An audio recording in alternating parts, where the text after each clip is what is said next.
ആ കൊച്ചേട്ടാ എവിടാ? ഞാൻ ഈ 2 ദിവസം കഴിയുമ്പോൾ ഞങ്ങൾ കയറും. ഞാൻ അമ്മരോട് പറഞ്ഞിട്ടുണ്ട്. എയർപോർട്ടിൽ പോരണേ. നമുക്ക് അവിടെ ഒന്ന് കൂടാം. ഇല്ല ഞാൻ നിർത്തി ഇങ്ങ് പോരുവോ. 10 വർഷമായിരുന്നേ. ഈ നാട്ടിൽ എന്നെയൊക്കെ സെറ്റാകാന്ന് ഇരിക്കുക. ഓക്കെ അവിടെ കൂടിയേക്കാം. ഓക്കെ ശരി വെച്ചേട്ടാ.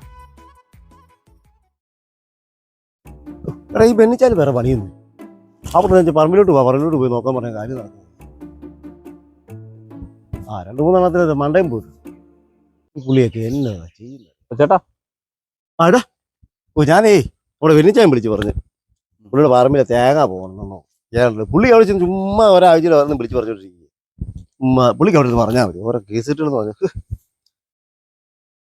2 ദിവസമായിട്ട് നീ എവിടെ ആയിരുന്നു? എന്നെ കാണുന്നില്ല, ഒന്നുമില്ല. കുറച്ച് തിരക്കായി പോയി. നടക്ക്.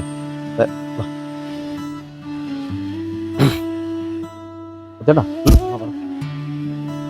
ചേട്ടാ എനിക്ക് ഇവിടെ എനിക്കൊരു പണി സംഘടിപ്പിക്കാനാ പറ്റും. ഞാൻ 2 ദിവസമായിട്ട് അതിന് ശരിയായി. എന്നറിവിലൂടെ അന്വേഷിക്കാം. അപ്പൊ നീ പോകുന്നില്ലെന്ന് പറഞ്ഞത് ശരിക്കും പറഞ്ഞാണോ? അടുത്ത ചേട്ടാ 3 വർഷമായി. അറിയാലോ പ്രവാസിയുടെ കാര്യം. നമ്മൾ ചെയ്തതിനൊന്നും ഒരു കണക്ക് വരും. അത് മുഖം മോശം. നമ്മളൊന്നും കരുതിയിട്ട് അവരോടാ പറയുന്നത്.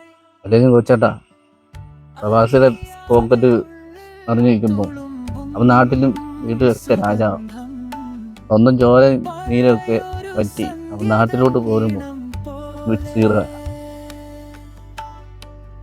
അല്ല ശരിയാ. നീ 10 വർഷമല്ലേ അവളെ നിൽക്കാൻ പറഞ്ഞു. നീ നിന്റെ പെങ്ങളുടെ കല്യാണം നടത്തി കൊടുത്തു. വീട് ഒന്നും പണിത് ആർക്ക് വേണ്ടിയത്? അവരെയൊക്കെ നീ ഒരു നിലയ്ക്ക് ആക്കിയില്ലേ? ഇനി നിനക്ക് വേണമെങ്കിലും നീ ജീവിക്കാൻ നോക്കും. ഇത്രയും വർഷമായിട്ട് കിടന്ന് കഷ്ടപ്പെട്ടച്ച് നിനക്കായിട്ട് എന്തെങ്കിലും ഉണ്ടോ? അറിയില്ല, നമുക്ക് സെറ്റാക്കാം. നമ്മളൊക്കെ ഇവിടെ ഉണ്ടല്ലോ പിന്നെ പറഞ്ഞു കേട്ടോ. എന്നാ ശരിയാ,